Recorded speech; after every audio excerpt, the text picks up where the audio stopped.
Hello नमस्कार साथियों, स्वागत है आप सभी का आपके अपने परिवार अपने YouTube channel Harish classes Bulandshahr में। कैसे हैं आप सभी? आशा करते हैं कि आप सभी अच्छे होंगे और आपकी तैयारी बहुत बेहतर तरीके से चल रही होगी। चलिए, आज की जो हमारी क्लास है वो पिछली क्लास में मैंने जो कराया था उसमें मैंने गुप्त काल के बारे में पूरी संपूर्ण जानकारी दी थी। गुप्त काल और गुप्त काल में आने वाले प्रमुख शासक और उन शासकों के अंतर्गत जो भी वहाँ पे गतिविधियाँ एक्टिविटीज़ हुई थी उन सबको मैंने पढ़ाया था। जैसे किस शासक ने कौन से युद्ध लड़े, किस शासक के शासनकाल में किसने भारी आक्रमण किया था। तो इस प्रकार से हमने गुप्त वंश के बारे में संपूर्ण जानकारी ली है। आज की जो हमारी क्लास है वो है आपके गुप्तोत्तर काल। तो गुप्तोत्तर काल का हमारा पहला टॉपिक जो सबसे इम्पोर्टेंट है, एग्जाम के पॉइंट ऑफ व्यू से पूछा जाता है, वो है आपके पुष्यभूति वंश, जिसे वर्धन वंश के नाम से भी जानते हैं। और इनमें भी सबसे महत्वपूर्ण टॉपिक है हर्षवर्धन। ठीक है, चलिए, तो उस टॉपिक का नाम है गुप्तोत्तर काल। क्या नाम है? गुप्तोत्तर काल।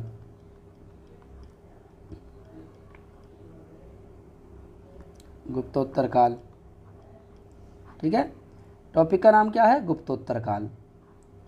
और इस गुप्तोत्तर काल में भी जो सबसे पहला टॉपिक है वो है हमारा वर्धन वंश। ठीक है, कौन सा है? पुष्यभूति वंश इसे कहते हैं, पुष्यभूति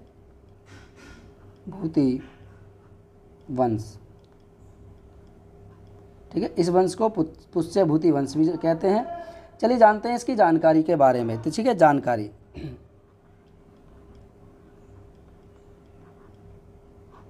पुष्यभूति वंश के बारे में जानकारी की बात करें तो देखिए, इसकी जानकारी हमें साहित्यिक स्रोतों से मिलती है। इससे मिलती है साहित्य के माध्यम से हमें इस वर्धन वंश की यानी पुष्यभूति वंश की जानकारी मिलती है।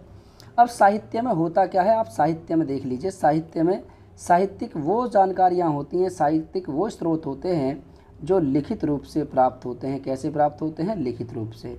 लिखित रूप से प्राप्त होने वाले स्रोतों को साहित्यिक स्रोत कहा जाता है। ठीक है, लिखित रूप से प्राप्त होने वाले स्रोतों को साहित्यिक स्रोत कहा जाता है। अब इनमें से जो साहित्यिक स्रोत आते हैं, अब कौन कौन से साहित्यिक स्रोत हैं? देखिए, इसमें से कुछ महत्वपूर्ण स्रोत है साहित्यिक। कौन कौन से? जैसे पहली इस पुस्तक की बात करें तो वो है आपके हर्षचरित्र। क्या नाम है? हर्षचरित्र। हर्षचरित पुस्तक है एक। और हर्षचरित ये किसने लिखी थी? ये दरबारी कवि ने लिखी है। दरबारी कवि कौन थे, किसके थे? आइए इसके बारे में बात करेंगे। देखिए, चलिए, तो हर्षचरित की बात करें तो इसका जो लेखक था उसका नाम था बाणभट्ट। लेखक कौन है? लेखक है इसका बाणभट्ट। बाणभट्ट, ठीक है, इस पुस्तक का लेखक था बाणभट्ट। तो बाणभट्ट के द्वारा लिखी गई पुस्तक है ये। बाणभट्ट कौन था? बाणभट्ट की बात करें तो बाणभट्ट यह हर्ष का दरबारी कवि था। ठीक है, याद रखना इसको। यह हर्ष का दरबारी कवि था।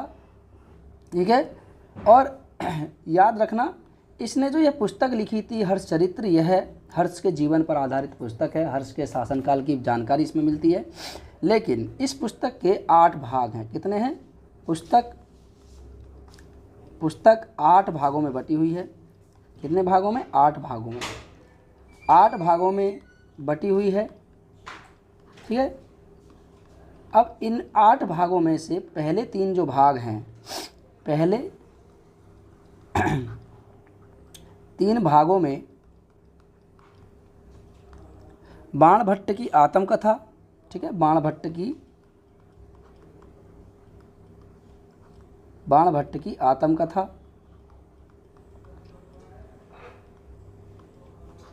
तथा बाकी 5 भागों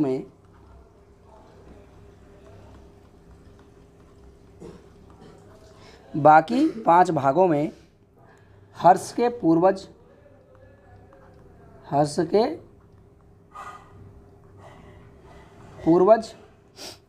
हर्ष का जीवन। ठीक है, क्या? हर्ष का जीवन,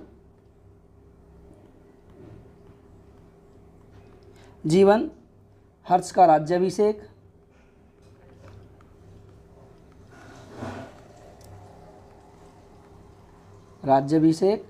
और इसके साथ साथ दरबार की यानी राज्य की प्रमुख घटनाएं, घटनाएं, इन सब की जानकारी मिलती है हमें बाकी 5 भागों में। ठीक है, तो पेज में इस पुस्तक में हर्षचरित्र जो पुस्तक है, इस पुस्तक के 8 भाग हैं। पहले 3 भागों में बाणभट्ट ने अपनी स्वयं की आत्मकथा लिखी है कि मैंने क्या किया था, मैं कहाँ रहा। ठीक है, अपने स्वयं के ऊपर लिखने वाली आत्मकथा, अपनी स्वयं की आत्मकथा को इसने लिखा है, अपने ही बारे में इसने लिखा है। ठीक है, चलिए अगली जो पुस्तक है जो इसी के शासनकाल में लिखी गई थी, जो इसकी जानकारी का एक महत्वपूर्ण स्रोत माना जाता है, उसका नाम है कादम्बरी। कादम्बरी, ठीक है, कादम्बरी, कादम्बरी, कादम्बरी पुस्तक है। अब इस पुस्तक से भी क्या जानकारी मिलती है, तो यह भी पुस्तक किसने लिखी है, लेखक कौन है इसका, देखिए इसका भी लेखक बाणभट्ट है। लेखक कौन है, लेखक अभी भी इसका भी बाणभट्ट है, लेखक इसका भी बाणभट्ट है। इसका भी लेखक कौन है, इसका भी लेखक बाणभट्ट है। यह संस्कृत का सर्वश्रेष्ठ उपन्यास माना जाता है, संस्कृत का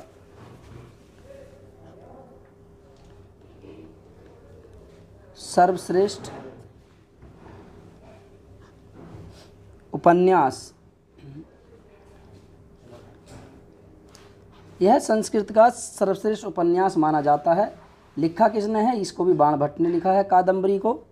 हर्ष के समय की सांस्कृतिक और धार्मिक जीवन का इसमें उल्लेख मिलता है। जानकारी क्या मिलती है, जानकारी है इसमें कि भाई जानकारी मिलती है कि हर्ष के समय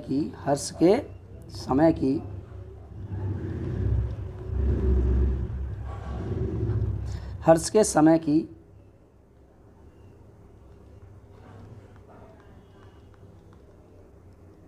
सांस्कृतिक, धार्मिक,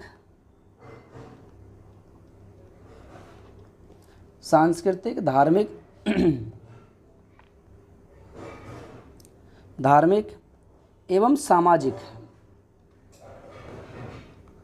जीवन, सामाजिक जीवन, सामाजिक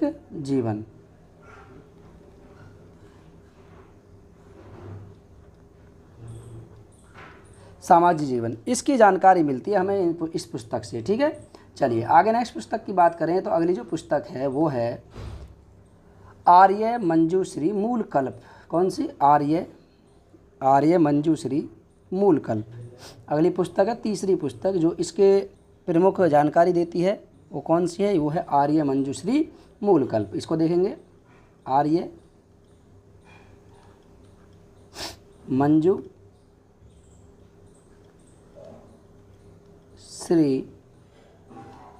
मूलकल्प,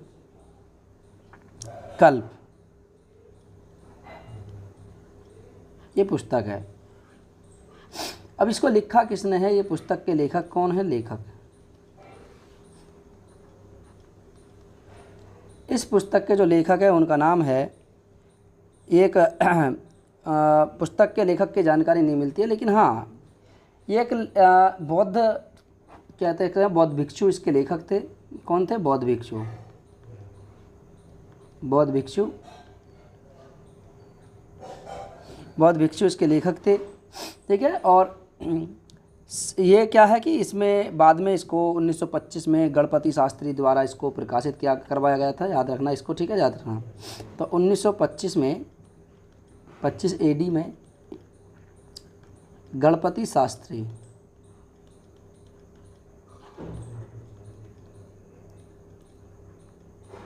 शास्त्री द्वारा इसे प्रकाशित करवाया गया,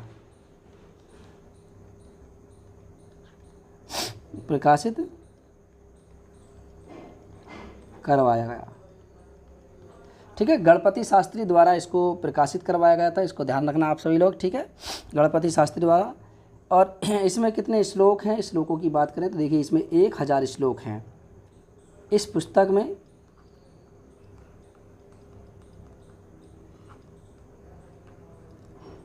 1000 श्लोक हैं, 1000 श्लोक हैं। इसमें जानकारी कहाँ से कहाँ तक की मिलती है, तो जानकारी जो इसमें मिलती है हमें इस पुस्तक में, जानकारी वो जानकारी हमें मिलती है कहाँ से कहाँ तक, यानी 700 BC से 700 BC से लेकर के 800 AD तक की हमें इस पुस्तक से जानकारी मिलती है, याद रखना। यानी हम कह सकते हैं कि जिस समय भारत में उत्तर वैदिक काल चल रहा था, उत्तर वैदिक काल से लेकर के राजपूतों की उत्पत्ति तक, यानी 750 में राजपूतों की उत्पत्ति हुई वहाँ तक, और इसके बाद भी यानी जब भारत में अरब आने शुरू हो जाएंगे, क्योंकि 712 में अरब आएंगे और बहुत बड़े स्तर पर अरबी यहाँ आ जाते हैं, ठीक है। तो उस समय तक की यहाँ पे जानकारी मिलती है, कह सकते हैं हम, ठीक है। किस प्रकार से यहाँ पे जानकारी मिलती है, इस प्रकार से।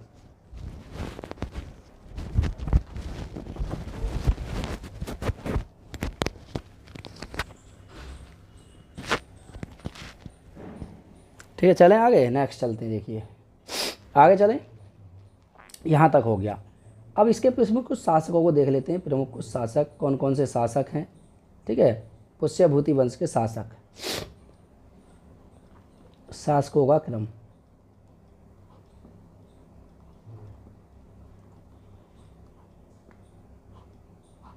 शासकों का क्रम कैसे है, देखिए शासकों का क्रम क्या है। नंबर फर्स्ट कौन कौन से आए, चलिए एक एक को देख लेते हैं कौन कौन से आए हैं। देखिए पहला, सबसे पहला इस वंश का जो संस्थापक था उसका नाम था पुष्यभूति, और उसी के नाम पर रखा गया ये वंश है पुष्यभूति वंश। इसे स्थानेश्वर का पुष्यभूति वंश भी कहते हैं। दूसरा नरवर्धन, तीसरा राज्यवर्धन,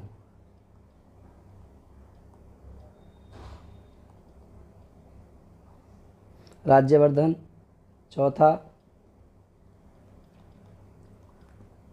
आदित्यवर्धन, ठीक है। पांचवा प्रभाकर वर्धन, प्रभाकर वर्धन। और छठा हर्षवर्धन, हर्षवर्धन। कुल मिलाकर के इसमें आने वाले प्रमुख शासकों का क्रम, पहले नंबर फर्स्ट पर आए थे पुष्यभूति, और पुष्यभूति इस वंश के संस्थापक भी माने जाते हैं। इन्होंने वर्तमान हरियाणा के स्थानेश्वर में इस वंश की स्थापना करी, और जब इस वंश की स्थापना करी थी यहाँ पर, तो उसके बाद इनके बाद नरवर्धन आया, फिर राज्यवर्धन, फिर आदित्यवर्धन, फिर प्रभाकर वर्धन, फिर हर्षवर्धन। आप इन शासकों को एक ट्रिक के माध्यम से भी याद कर सकते हो। ट्रिक क्या है, एक ही ट्रिक लिखूँ मैं, तो एक ट्रिक मैंने यहाँ पे लिखी है, मेरे द्वारा बनाई गई ट्रिक है। तो ट्रिक क्या है, ट्रिक है पूना पर है, पूना पर है। तो एक यहाँ पर एक ट्रिक रख सकते हो आप लोग कि ट्रिक क्या है। देखिए ट्रिक है पूना पर है। देखिए पूना पर है, पू से हो जाएगा पुष्यभूति, ठीक है। ना से हो जाएगा, न से हो जाएगा, ठीक है। न से तुम्हारा हो जाएगा, ठीक है। न से हो जाएगा नरवर्धन, आ से हो जाएगा आदित्यवर्धन, और पै से हो जाएगा प्रभाकर वर्धन, और रै से हो जाएगा राज्यवर्धन, और है से हो जाएगा हर्षवर्धन, ठीक है। चलिए, तो इस तरीके से ये ट्रिक भी है, और चाहे तो आप याद रख सकते हैं। तो यहाँ पे पूना पर है से याद रख सकते हो। पुष्यभूति, नरवर्धन, आदित्यवर्धन, प्रभाकर वर्धन, राज्यवर्धन, हर्षवर्धन। देखिए यहाँ पे हो जाएगा, ये रहा यहाँ पे पुष्यभूति, नरवर्धन, आदित्यवर्धन, प्रभाकर वर्धन, राज्यवर्धन, हर्षवर्धन, ठीक है। चलिए, तो ये क्रम से कुछ शासक हैं और शासकों का क्रम है। आगे चलते हैं नेक्स्ट। चलिए अब चलते हैं, एक एक शासक को हम देखेंगे। सबसे पहले पुष्यभूति। कौन, पुष्यभूति। पहला शासक पुष्यभूति।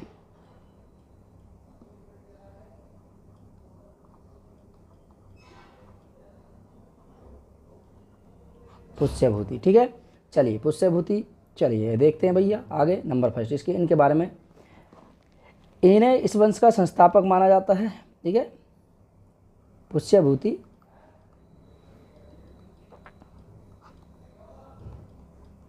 इस वंश का संस्थापक था, ठीक है। इसने यानी इन्होंने स्थापना कहाँ करी थी, देखिए स्थापना, साम्राज्य की स्थापना हरियाणा के हरियाणा के स्थानेश्वर में, हरियाणा के स्थानेश्वर, स्थानेश्वर, ठीक है, स्थापना करी थी हरियाणा के स्थानेश्वर में, ठीक है। बाद में उज्जैन तक फैलेंगे, उज्जैन तक भी जाएंगे बाद में, लेकिन अभी नहीं जाएंगे, ठीक है, क्योंकि हर्षवर्धन के शासनकाल में उज्जैन भी इनकी एक राजधानी होती है, बहुत इंपॉर्टेंट राजधानी उज्जैन, ठीक है। काशी तक भी ये पहुँचेंगे, तो अभी फिलहाल हरियाणा में है, साम्राज्य छोटा है इसलिए हरियाणा में है, ठीक है। चलिए याद रखना। आगे बात करें दूसरा शासक, उसका नाम है प्रभाकर वर्धन। क्या नाम है? प्रभाकर वर्धन। बस इसमें से इतना ही है। अगला शासक देखते हैं, प्रभाकर वर्धन। प्रभाकर वर्धन देखें तो इसे इस वंश का वास्तविक संस्थापक माना जाता है। क्या माना जाता है? वास्तविक संस्थापक माना जाता है, ठीक है।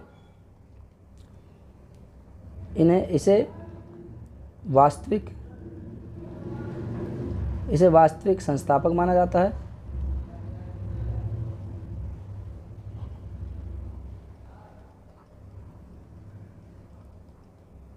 देखिए इन्हें वास्तविक संस्थापक क्यों माना जाता है? क्योंकि देखिए इनके क्या हुआ था कि जो पुष्यभूति थे उन्होंने इस वंश की स्थापना करी, लेकिन वो अपने साम्राज्य का विस्तार नहीं कर पाए। प्रभाकर वर्धन के शासनकाल में साम्राज्य का विस्तार भी हुआ।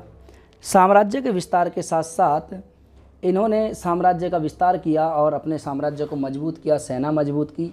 इस तरीके से इन्हें इस वंश का वास्तविक संस्थापक कहते हैं, क्योंकि इन्हीं के शासनकाल में साम्राज्य का विस्तार हुआ, इसलिए इन्हें वास्तविक संस्थापक कहा जाता है।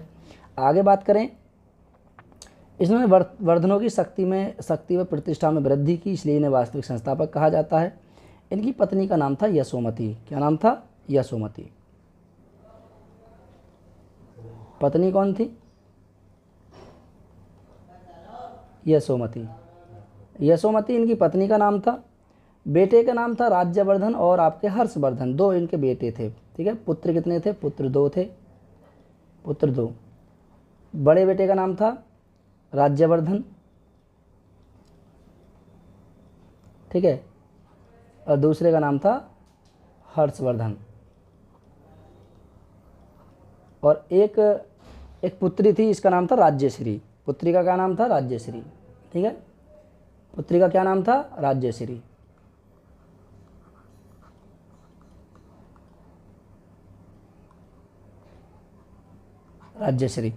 राज्यश्री पुत्री का नाम था। अभी आगे जब शशांक के द्वारा उसकी हत्या कर दी जाती है, ठीक है, इसके जीजा का नाम आगे बात करेंगे, उसमें चल के आगे क्लास में, ठीक है, वीडियो में बात करेंगे आगे। तो उस समय यहाँ पर इसके द्वारा यानी जो राज्यश्री होती है ये सती होने के लिए जाती रहती है, इसको पकड़ कर लेकर आते हैं, उस समय राज्य में वापस लेकर आते हैं। और हर्ष कसम खाता है कि मैं जब तक गौंड वंश के शासक और देवगुप्त का विनाश ना कर दूं तब तक मैं ठीक है। तो उस समय इनके मध्य युद्ध भी होता है, देवगुप्त को पराजित कर देता है और बंगाल के शासक गौंड शासक शशांक को ये मार देता है। कौन? हर्षवर्धन, ठीक है। चलिए तो आज की क्लास को हम यहीं रोकेंगे। आज की क्लास में केवल इतना ही, फिर मुलाकात होगी आपसे नेक्स्ट क्लास में। तब तक के लिए नमस्कार, जय हिंद और सभी के लिए जय भारत। और क्लास को करना ना भूलें, क्लास को कंटिन्यू करते रहें, रेगुलर करते रहें। बाकी आपकी इच्छा है, आप करें ना करें।